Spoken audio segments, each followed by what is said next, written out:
Welcome to Education Jet. Education Jet channel में आपका हार्दिक स्वागत है।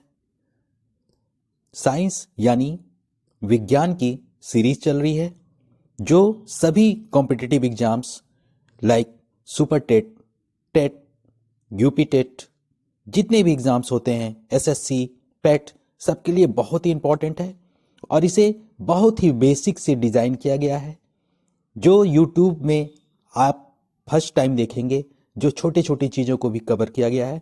तो टाइम ना वेस्ट करते हुए हम लोग स्टार्ट करते हैं। अगर मेरा वीडियो आपको पसंद आए तो इसे सब्सक्राइब और लाइक जरूर करें।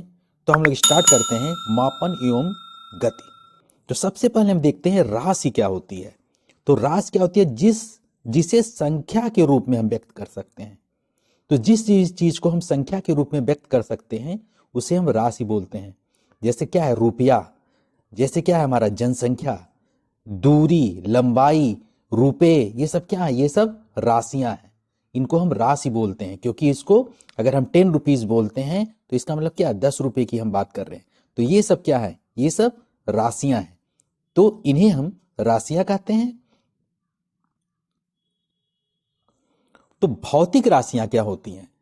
तो भौतिक राशियां वे राशियां होती हैं जिन्हें मापा या तोला जा सके, उनको हम भौतिक राशियां बोलते हैं। जैसे द्रव्यमान हो गया, लंबाई हो गया, समय हो गया, बल हो गया, वेग हो गया, कार्य हो गया। इन सबको हम क्या कर सकते हैं? इन सबको हम माप सकते हैं। तो इन्हें हम क्या बोलते हैं? भौतिक राशियां बोलते हैं। अब कुछ चीजें, जैसे अगर हम बात करें कि हम बोलते हैं कि मैं बहुत दुखी हूं, तो दुखी की कोई सीमा तो हो नहीं सकती, कितना दुखी है। तो ये क्या है? ये भौतिक राशि नहीं हुई। तो अब भौतिक राशियों को हम जो है दो रूप में व्यक्त कर सकते हैं, एक परिमाण और दूसरा मात्रक के रूप में। अब जैसे हम लिखते हैं क्या है? लंबाई। लंबाई में हम क्या लिखते हैं? 10 मीटर। तो ये क्या हो गया? ये हमारा हो गया परिमाण और मात्रक क्या हो गया? मीटर हो गया। तो इस तरीके से भौतिक राशियों को दो रूप में मीन्स रिप्रेजेंट कर सकते हैं, परिमाण और मात्रक के रूप में। ठीक, उदाहरण के लिए यही मैं दे रखा हूं 10 मीटर। इसका अर्थ है यह लंबाई जो है 1 मीटर लंबाई की 10 गुनी है। 10 मीटर का मतलब 10 गुनी है। ठीक है, अब हम लोग कुछ नोट देख लेते हैं। जीवन में विभिन्न घटनाएं जैसे खुशी, दुख आदि क्या है? ये भौतिक राशियां नहीं है क्योंकि इनको मापा नहीं जा सकता। यही तो अभी हमने आपको बताया है। तो मैं एक एक छोटी छोटी चीजों को कवर करते चल रहा हूं ताकि आपका कंसेप्ट एकदम क्लियर होता चले। नेक्स्ट देखते हैं आगे। अब मूल राशियां क्या होती हैं? तो किसी भी राशि पर ये जो होती है निर्भर नहीं होती हैं। मूल राशियां जो होती हैं किसी भी राशि पर निर्भर नहीं होती हैं। तो इन्हें हम क्या बोलते हैं? मूल राशियां बोलते हैं। तो ऐसी राशियां जो किसी पर निर्भर नहीं होती हैं। तो ये कौन कौन सी मूल राशियां होती हैं? जैसे द्रव्यमान, लंबाई, समय, ताप, ज्योतिर्विद्युता और एक विद्युत धारा। इन सबको हम क्या बोलते हैं? मूल राशियां बोलते हैं। तो मूल राशियां कौन कौन सी हो गई? लंबाई, द्रव्यमान, समय, ताप, ज्योतिर्विद्युता और विद्युत धारा। और कुछ पूरक राशियां भी होती हैं जिनसे ये पूरी कंप्लीट हो जाती हैं राशियां। समतल कोण और घन कोण, जिसको हम ठोस कोण भी बोलते हैं। तो हमारी मूल राशियां क्या होती हैं? लंबाई, द्रव्यमान, समय, ताप, ज्योतिर्विद्युता, विद्युत धारा। इनको हम मूल राशियां बोलते हैं। और पूरक राशियां क्या होती हैं? समतल कोण और घन कोण, या इसको क्या बोलते हैं? ठोस कोण। अब कुछ राशियां ऐसी होती हैं जो मूल राशियों के ऊपर डिपेंड करती हैं। मतलब ये राशियां जो होती हैं किस पे? मूल राशियों के ऊपर से बनाई जाती हैं या मूल राशियों पर डिपेंड करती हैं। इनको हम व्युत्पन्न राशियां बोलते हैं। जैसे चाल, त्वरण, बल, संवेग, ये सब क्या होती हैं? ये सब व्युत्पन्न राशियां हैं। व्युत्पन्न राशियां कैसे हो जाएंगी? जैसे अगर हम चाल की बात करें तो चाल क्या होता है? चाल बराबर दूरी बटे समय होता है। ठीक है, अब दूरी का मात्रक वही होगा जो लंबाई का होगा यानी मीटर, और समय का मात्रक क्या होगा? सेकेंड। तो इसका चाल का मात्रक क्या हो जाएगा? मीटर पर सेकेंड, मीटर प्रति सेकेंड। तो अब ये क्या हो गया? मीटर प्रति सेकेंड क्या है? मूल राशियों से बना हुआ लंबाई भी आ गया, इसमें समय भी आ गया, तो इसलिए इसको हम व्युत्पन्न राशियां बोलते हैं, क्योंकि इसमें केवल मीटर नहीं आ रहा, मीटर और सेकंड साथ में आ रहे हैं। तो इस किससे बने, ये मूल राशियों से बने हैं, यानी लंबाई और समय से बने, तो इसलिए इसको हम व्युत्पन्न राशि बोलते हैं। ठीक, तो वे राशियां जो मूल राशियों से व्युत्पन्न की जाती हैं, बनाई जाती हैं, उनको हम व्युत्पन्न राशियां बोलते हैं। ठीक है, अब त्वरण की अगर हम बात कर लें तो त्वरण का मात्रक क्या होता है, ये होता है मीटर प्रति सेकेंड स्क्वायर। तो मीटर प्रति सेकेंड स्क्वायर होता है, तो यानी मीटर लंबाई दूरी हो गया, और समय का स्क्वायर, यानी ये इसमें लंबाई और समय दोनों आ रहे हैं, इसलिए क्या हो गया, ये भी व्युत्पन्न राशि हो जाएगी। ठीक है, तो इस तरीके से होता है। अब मूल मात्रक क्या होते हैं, तो मूल राशियां जो होती हैं इनको व्यक्त करने के लिए उपयोग में लाए जाने वाले मात्रक। अब जैसे लंबाई जो है, ये द्रव्यमान जो है, इसकी अगर हम मात्रक करें तो इसका द्रव्यमान का मात्रक क्या होता है, किलोग्राम होगा या ग्राम होगा। तो ये किलोग्राम और ग्राम क्या होगा, ये मूल मात्रक कहे जाएंगे, किसके, मूल राशि द्रव्यमान की। इसी तरह लंबाई मूल राशि का अगर मात्रक देखें तो किसमें, मीटर या सेकेंड, इसका क्या हो जाएगा, मूल मात्रक हो जाएगा। यानी मूल राशियों को व्यक्त करने के लिए उपयोग में लाए जाने वाले मात्रक को ही हम क्या बोलते हैं, मूल मात्रक बोलते हैं। जैसे लंबाई का मात्रक क्या होगा, मीटर या सेंटीमीटर। ठीक है, तो इन्हीं को हम क्या बोलेंगे, मूल मात्रक। जैसे समय का सेकेंड होता है, तो यानी समय मूल राशि का मात्रक सेकेंड हो जाएगा मूल मात्रक। ठीक है, तो इस तरीके से ये हो जाएगा। तो हमारा ये हो गया। आगे देखते हैं, जैसे हमारा मूल राशि से मूल मात्रक हुआ, ऐसे व्युत्पन्न राशि से व्युत्पन्न मात्रक हो जाएगा। अब व्युत्पन्न मात्रक क्या हो जाएगा, व्युत्पन्न राशियों को व्यक्त करने के लिए उपयोग में लाए जाने वाले मात्रकों को। जैसे चाल है, चाल क्या है, ये व्युत्पन्न राशि है, इसका मात्रक क्या होता है, मीटर प्रति सेकेंड। तो ये जो होगा ये व्युत्पन्न मात्रक हो गया। तो यानी व्युत्पन्न राशि को प्रदर्शित करने के लिए उपयोग में लाए जाने मात्रक को क्या बोलेंगे, व्युत्पन्न मात्रक। तो ये आपका कंसेप्ट क्लियर हो जाएगा। इसी तरीके से त्वरण जो है हमारा व्युत्पन्न राशि, इसका मात्रक मीटर प्रति सेकेंड घात 2 का मतलब सेकेंड स्क्वायर। ठीक, ये हो गया। अब कुछ मात्रक पद्धतियां होती हैं जिसको हम क्या करते हैं, यूज करते हैं। तो कौन कौन सी होती हैं, पहले हमारी हो गई MKS, M से मीटर, K से किलोग्राम, S से सेकेंड, मीटर किलोग्राम सेकेंड। तो ये होती है एक जो है MKS पद्धति, जिसमें हम किस मीटर, लंबाई को मीटर में, द्रव्यमान को किलोग्राम में और समय को सेकेंड में व्यक्त करते हैं। इसी तरीके से CGS पद्धति होती है, सेंटीमीटर, ग्राम और सेकेंड। तो इस तरीके से ये पद्धतियां बनाई गई हैं। ठीक है, तो स्टैंडर्ड जो हमारा होता है बेसिकली MKS हम यूज करते हैं। नेक्स्ट देखते हैं। इसी तरीके से एक पद्धति जो ब्रिटिश पद्धति है, FPS होता है। FPS यानी इसमें जो हमारा हो जाएगा, F जो हो जाता है पाउंड, ये क्या हो जाएगा, द्रव्यमान के लिए, और फुट हमारा लंबाई के लिए, और सेकेंड हमारा हो जाएगा किसके लिए, समय के लिए। तो FPS भी एक पद्धति है। ठीक, अब उसी तरीके से दिशा के अनुसार राशियां भी होती हैं। तो दिशा के अनुसार 2 तरह की राशियां होती हैं, सदिश जिसमें परिमाण भी होती है और दिशा भी होती है, और दूसरा एक राशि होती है अदिश, जिसमें केवल परिमाण होता है। तो राशियां जो होती हैं दिशा के अनुसार 2 तरह की, कौन कौन सी, सदिश मतलब परिमाण और दिशा दोनों। जैसे अगर हम करते हैं, मान लेते हैं एक बल है जो 2 न्यूटन का लगता है, तो ये बल जो होता है हमारा क्या है, सदिश राशि है। तो इसमें 2 हमारा क्या हो जाएगा, ये परिमाण हो गया, और न्यूटन, 2 न्यूटन का बल है, तो ये बल हमेशा दिखाना पड़ेगा किस दिशा में लगती है। तो इसलिए इसमें परिमाण और दिशा दोनों होती है, इसलिए सदिश राशि है। अभी आगे हम लोग देखते हैं। अब सदिश राशि क्या होगा, जिसमें परिमाण तथा दिशा दोनों होती है। सदिश राशियों में परिमाण तथा दिशा दोनों होती है, तथा सदिश राशियों को सदिश बीजगणित के नियमों के अनुसार जोड़ा या घटाया जाता है। अब जो सी भी कोई सदिश राशि अगर लिखनी होती है तो उसके ऊपर हम ऐसे ये लिखते हैं। जैसे हमको अगर त्वरण लिखना हो तो इसके ऊपर ऐसे एक तीर लगाते हैं, जिससे पता चलता है कि इसमें दिशा होगी। जैसे बल है तो बल के ऊपर भी एक तीर लगाते हैं, जिससे ये पता चलता है ये सदिश राशि है। तो कौन कौन सी सदिश राशियां होती हैं? एक तो विस्थापन, वेग, बल, संवेग और आवेग भी सदिश राशियां होती हैं। तो ऐसी राशियां जिसमें परिमाण क्या होता है? जैसे 2 मीटर पर सेकेंड अगर किसी का वेग है तो 2 हमारा परिमाण कहा जाएगा। अब 2 मीटर पर सेकेंड का अगर वेग है तो वेग क्या होता है? सदिश होता है, तो इसमें दिशा भी होगी। तो 2 परिमाण हो गया और दिशा जिसमें भी अगर मिला देंगे तो ये बन जाएगी सदिश राशि। ठीक है, तो हम जब भी हम पूछेंगे कि 2 मीटर पर सेकेंड के वेग से कोई भी चीज चल रही है, तो वेग से चल रही है तो उसमें दिशा भी होगी। हम पूछेंगे किधर की तरफ चल रही है, क्योंकि सदिश राशि है ये। 2 तो हमारा परिमाण हो गया, लेकिन दिशा भी तो बतानी होगी, तो ये चीज हो गया।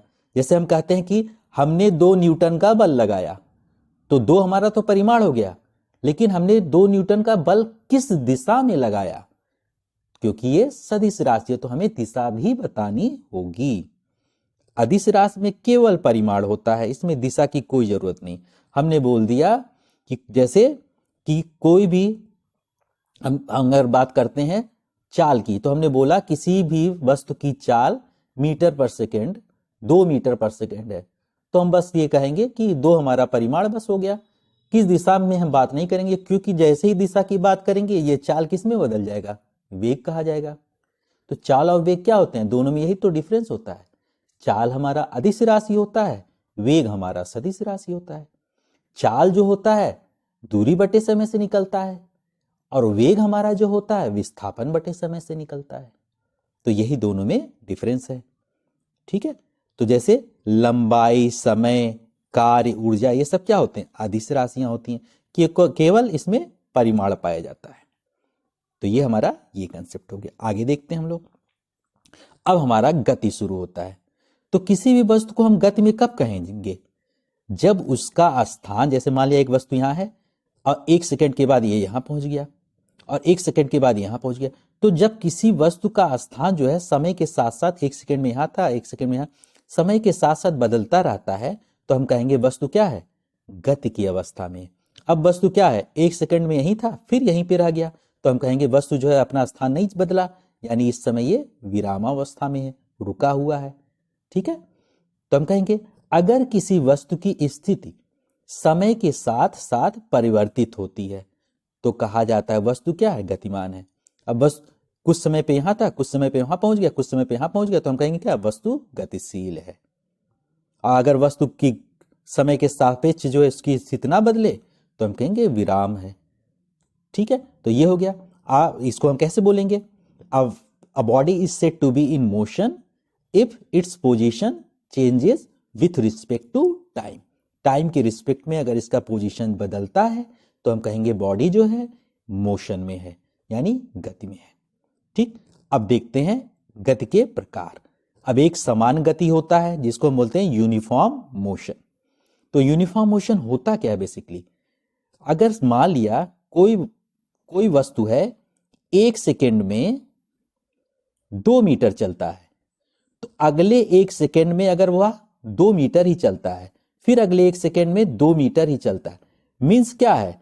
सेम समय में सेम डिस्टेंस अगर ट्रेवल कर रहा है, तो हम कहेंगे कि जो वस्तु है वो एक समान गति कर रहा है। तो हम कैसे इसको डिफाइन करेंगे? अगर कोई वस्तु समान समय अंतराल में यानी बराबर समान दूरी तय करता है, बराबर दूरी तय करता है, यानी 1 सेकेंड में 5 मीटर गया, फिर अगले 1 सेकेंड में 5 मीटर जा रहा है, फिर अगले 1 सेकेंड में, यानी समान समय में समान दूरी चल रहा है, तो हम कहेंगे कि वस्तु क्या है? एक समान गति कर रहा है, यानी उसकी चाल क्या होगी? नियत होगी, बदलेगी नहीं। ठीक, अब असमान गति की बात करते हैं। अगर मान लिया एक वस्तु 1 सेकेंड में 5 मीटर गया, अगले 1 सेकेंड में वो 8 मीटर चला गया, फिर अगले 1 सेकेंड में वो हो सकता है 3 मीटर चला जाए, तो इसमें क्या हो रहा है? कभी 5, कभी 8, कभी 3 बदलता जा रहा है ना, और समय सेम रह रहा है, यानी समान समय में दूरी उसकी क्या हो रही है? अलग अलग हो रही है। तो हम इसको बोलेंगे नॉन यूनिफॉर्म मोशन। तो हम डिफाइन कैसे करेंगे? तो हम ऐसे डिफाइन इंग्लिश में भी कर सकते हैं, a body is said to be in uniform motion if it travels equal distance in equal interval of time. और असमान गति में क्या कहेंगे? A body is said to be in non uniform motion if it travels different distance in equal interval of time. Next देखते हैं हम लोग। अब गति के प्रकार देख लेते हैं। तो गति के क्या क्या प्रकार होते हैं? एक तो सरल रेखीय गति होता है जिसको बोलते हैं सिंपल लीनियर मोशन। कोई अगर वस्तु क्या सीधी सरल रेखा में चले तो इसको हम बोलेंगे सरल रेखीय गति। इसमें वस्तु एक सरल रेखा सीधी रेखा में गति करती है। जैसे सीधी सड़क पर अगर कोई गाड़ी गति करे, जैसे सैनिक लोग मार्च करते हैं अपना ना, तो ये भी क्या होता है? सरल रेखा में ही होता है। वृत्तीय गति कहते हैं, अगर कोई वस्तु क्या हो वृत्त के उसमें गति करे। जैसे एग्जाम्पल क्या ले सकते हैं? गोल गोल घूमता है, जैसे एग्जाम्पल घड़ी की सुइयां जैसे है।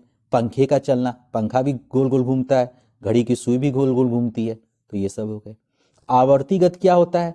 जैसे लोलक है, इधर गया, इधर से इधर गया, फिर यहाँ आ गया, फिर इधर से गया, यहाँ आ गया। यानी क्या होता है इसमें? उसका मार्ग जो है हमेशा क्या होता है? रिपीट होता रहता है।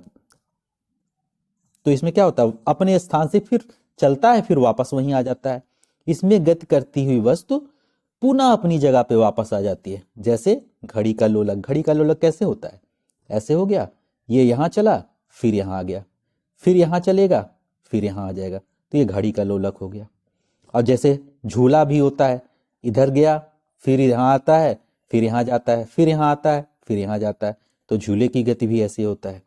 तबले स्प्रिंग में भी क्या होता है? स्प्रिंग में ऐसे ऐसे ऐसे ऐसे ऐसे ऊपर नीचे होता है। स्प्रिंग भी ऐसे ही होता है।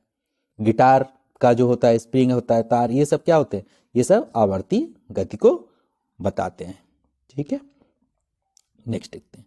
अब दूरी या डिस्टेंस क्या होती है? अब किसी गतिमान वस्तु द्वारा किसी समय में किसी भी दिशा में तय की गई दूरी, लंबाई को।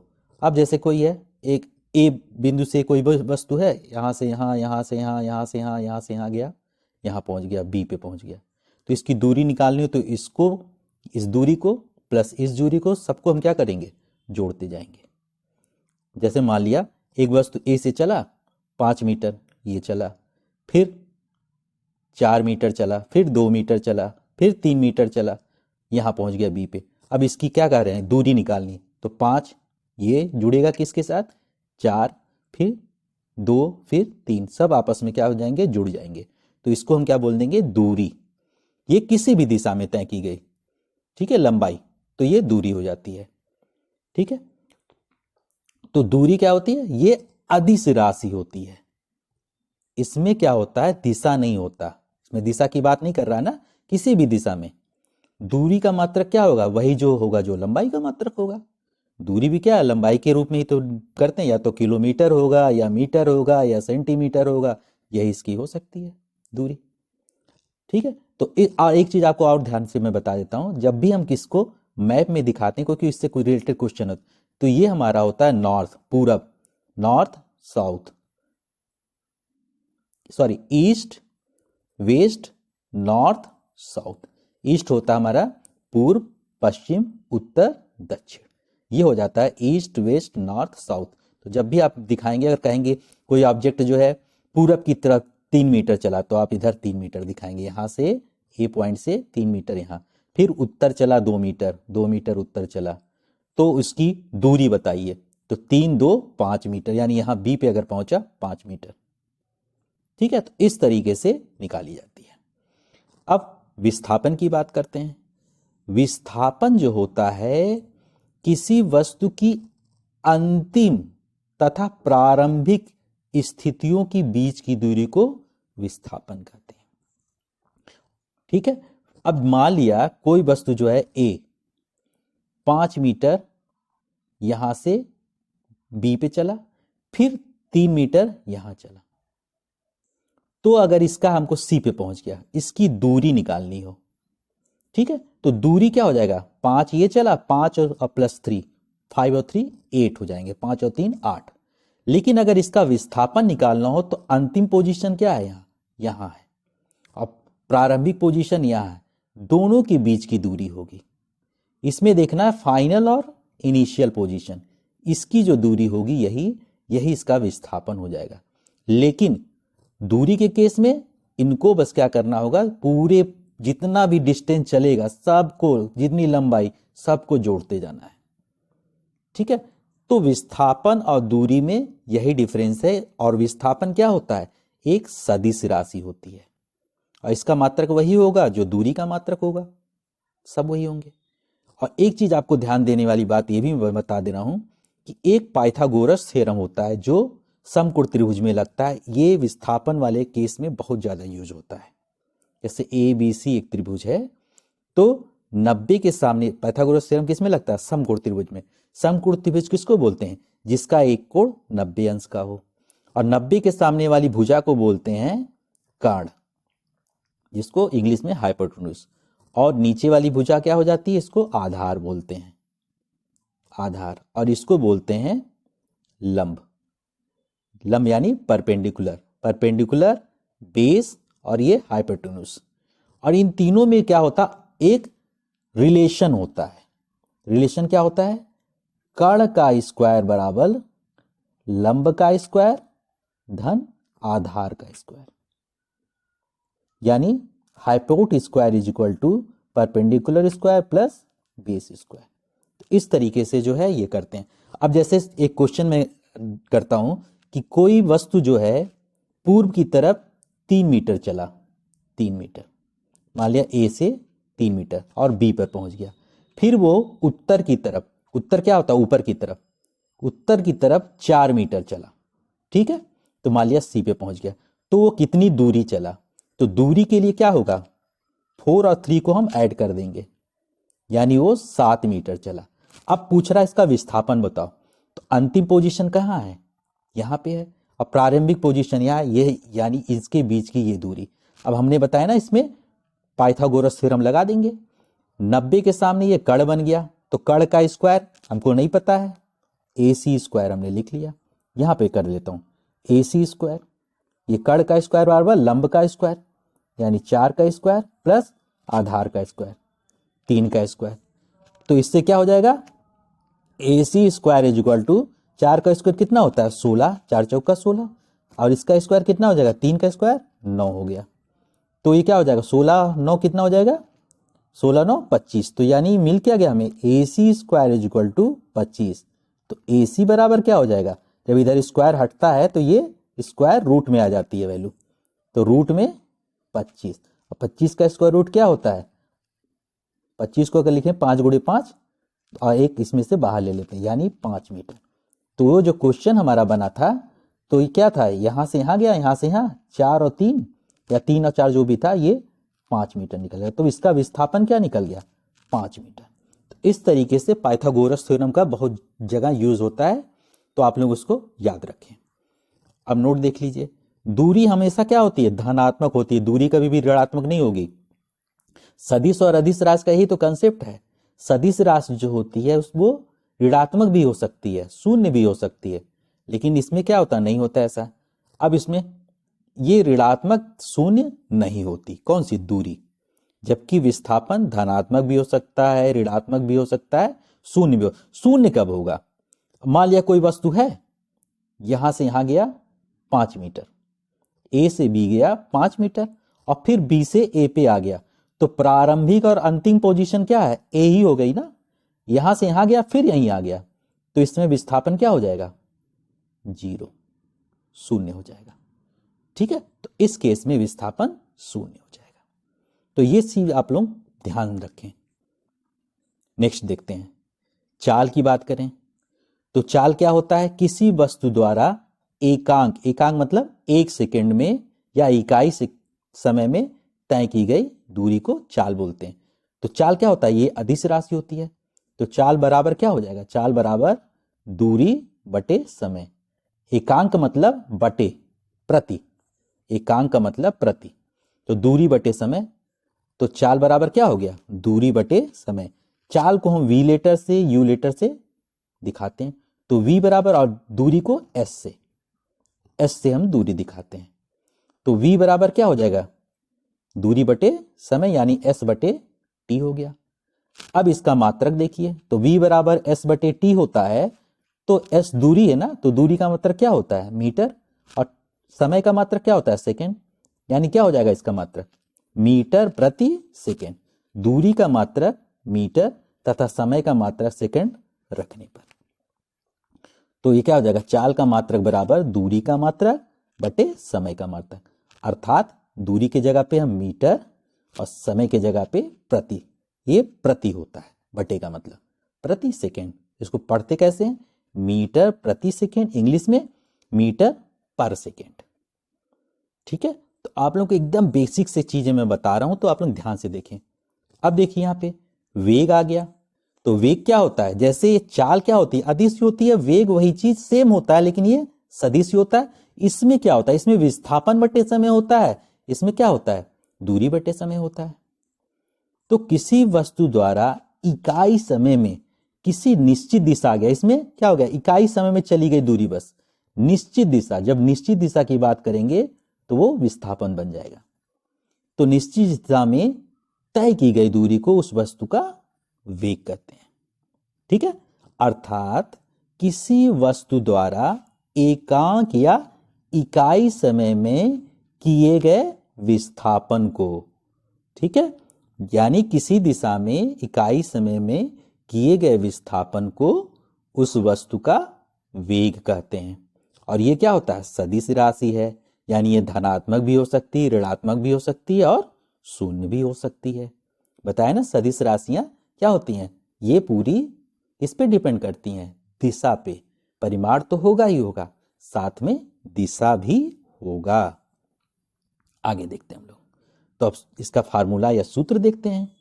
तो वेग बराबर क्या हो जाएगा, विस्थापन बटे समय। विस्थापन क्या है, दूरी ही तो है, तो वेग का मात्रक अब हमको निकालना हो, वेग का मात्रक, तो विस्थापन का मात्रक बटे समय का मात्रक, यानी विस्थापन मीटर प्रति सेकेंड।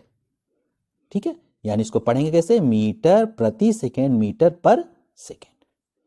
अब इसके बाद आ जाता है हमारा त्वरण।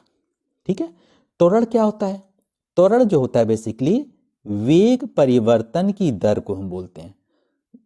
अर्थात त्वरण अंतिम तथा प्रारंभिक वेग के अंतर को, मतलब अंतिम वेग पता हो हमको और प्रारंभिक वेग पता हो, दोनों को माइनस कर दो और बटे समय कर दो, तो इससे क्या निकल जाएगा, इसका अंतर को समय से भाग देकर हम निकाल लेते हैं। तो बहुत ही इजी लैंग्वेज में मैं लिखवा दिया हूं। और ये क्या होती है, सदिश राशि होती है, तभी तो वेग परिवर्तन की दर। और इसको हम कैसे लिखते हैं, स्मॉल ए लेटर से। ठीक, अब त्वरण को करना हो तो त्वरण बराबर क्या हो जाएगा, अंतिम वेग माइनस प्रारंभिक वेग बटे समय, ये होता है त्वरण। अब मान लेते हैं कोई वस्तु का प्रारंभिक वेग u है और अंतिम वेग v है, और समय t समय के बाद v हो जाता है उसका वेग, तो त्वरण क्या हो जाएगा, अंतिम v है तो v और प्रारंभिक u है u माइनस टी अपॉन में t हो जाएगा, v माइनस u अपॉन में t। अब मान लेते हैं, सपोज कर लिया कोई वस्तु है जो जिसका प्रारंभिक वेग यानी सपोज कर लिया 6 मीटर पर सेकेंड से वो जा रहा है, और 2 सेकेंड के बाद उसका वेग जो है, यानी अंतिम वेग हो जाएगा ना, बाद वाला वेग, 2 सेकेंड के बाद उसका वेग जो हो जाता है वो 8 मीटर पर सेकेंड हो जाता है। तो उसका त्वरण बताइए। तो त्वरण बराबर क्या होता है, अंतिम वेग यानी 8 माइनस प्रारंभिक वेग यानी 6, और समय कितना है 2 सेकेंड का। अब 8 में से 6 गया 2, 2 बटे 2 कट गया, 1 आ गया, यानी त्वरण क्या हो जाएगा 1। और वेग का मात्रक क्या होता है मीटर पर सेकेंड, और नीचे एक और सेकेंड भी तो रहेगा, भाग तो दे रहे हैं हम सेकेंड से, सेकेंड स्क्वायर। तो त्वरण का मात्रक क्या होता है मीटर प्रति सेकेंड स्क्वायर। तो आंसर क्या हो जाएगा 1 मीटर प्रति सेकेंड स्क्वायर। ठीक है, आगे देख लेते हैं मात्रक। तो त्वरण का मात्रक वही होगा जो वेग का मात्रक बटे समय का मात्रक होगा। अब क्या हो जाएगा, वेग का मात्रक क्या होता है मीटर प्रति सेकेंड इंटू 1 बटे सेकेंड और होगा, तो क्या बन जाएगा मीटर प्रति सेकेंड स्क्वायर, यानी मीटर प्रति सेकेंड घात 2, ये होगा इसका मात्रक। यानी हम ऐसे भी लिख सकते हैं मीटर पर सेकेंड स्क्वायर। तो इस तरीके से त्वरण हो गया। अब एक बहुत इंपॉर्टेंट चीज बता रहा हूं कि त्वरण यानी एक्सीलरेशन जो होता है ये धनात्मक भी हो सकती है, शून्य भी हो सकती है, ऋणात्मक भी हो सकती है। क्यों हो सकती है? क्योंकि ये सदिश राशि है। ठीक, अब मान लेते हैं कि एक वस्तु जो है एक समान वेग से चल रही है। एक समान वेग से बताया था ना, समान डिस्टेंस जो है समान टाइम में। तो एक समान वेग से अगर चल रही है तो वेग तो उसका बदल नहीं रहा है, यानी प्रारंभिक वेग जो होगा वही अंतिम वेग होगा। तो इस केस में क्या हो जाएगा, यानी अगर 2 मीटर पर सेकंड से चल रही है अब तो 2 मीटर पर सेकंड से ही चल रही है, यहां तक पहुंच गई। दोनों को माइनस करेंगे, 2 - 2 तो क्या हो जाएगा 0। 0 बटे समय मान लिया कुछ भी है, टी है, तो 0 ही आएगा। यानी अगर कोई वस्तु एक समान वेग से चल रही है तो उसका त्वरण क्या होता है, शून्य होता है। जब परिवर्तन ही नहीं होगा वेग में तो त्वरण कहां से होगा? त्वरण क्या होता है, वेग में जब परिवर्तन होता है तभी त्वरण होता है। ठीक, जब वस्तु का त्वरण ऋणात्मक होता है, बहुत इंपॉर्टेंट चीज है, तो हम क्या बोलते हैं, इसे मंदन या रिटार्डेशन बोलते हैं। जब निगेटिव एक्सेलरेशन होता है तो हम कह सकते हैं a negative acceleration is known as retardation, यानी जिस त्वरण का मान ऋणात्मक होगा उसे हम मंदन बोलते हैं। यह दशा कब आती है, जैसे कोई गाड़ी है चल रही है और उस पर हम ब्रेक लगा दिए, तो ब्रेक लगाने पे क्या होगा, अंतिम जो चाल होगी वो क्या होगी, मान लिया 3 मीटर पर सेकंड से चल रहा है कोई और इस पे ब्रेक लगाए तो अब इसका मान क्या हो गया, 1 मीटर पर सेकंड हो गया। ब्रेक लगाने पे क्या होता है, चाल कम हो जाता है ना। तो हमेशा याद रखिए कि अंतिम में से हम प्रारंभिक को माइनस करते हैं त्वरण निकालते समय। अब यहाँ पे 1 में से हम 3 करेंगे ना, और समय मान लिया कुछ भी है, 1 ही मान लिया, समय 1 सेकेंड, तो माइनस आ जाएगा ना, -2/1, यानी -2 मीटर पर सेकेंड स्क्वायर। तो यही तो नेगेटिव एक्सीलरेशन आ रही है, इसी को हम रिटार्डेशन बोलते हैं। ये कब होता है, जब अंतिम वेग क्या हो, प्रारंभिक वेग से कम हो। और ये कब होगा अंतिम वेग कम, जब मान लिया कोई गाड़ी चल रही है उस पर ब्रेक लगा दिया गया, तो 40 मीटर पर सेकंड से चल रही है, जब ब्रेक लगाएंगे तो क्या होगा, 10 मीटर 20 मीटर पर सेकंड से चलने लगेगी। तो ब्रेक लगाने के बाद क्या होता है, उसका वेग कम हो जाता है। तो इस कंडीशन को बोलते हैं मंदन या रिटार्डेशन। तो इस तरीके से हमारा पार्ट 1 फिनिश हो गया। अगर आपको पसंद आए तो लाइक और सब्सक्राइब जरूर करें। नेक्स्ट वीडियो में जल्द लेके आऊंगा। Thanks for watching this video. Channel को लाइक और सब्सक्राइब करना ना भूलें।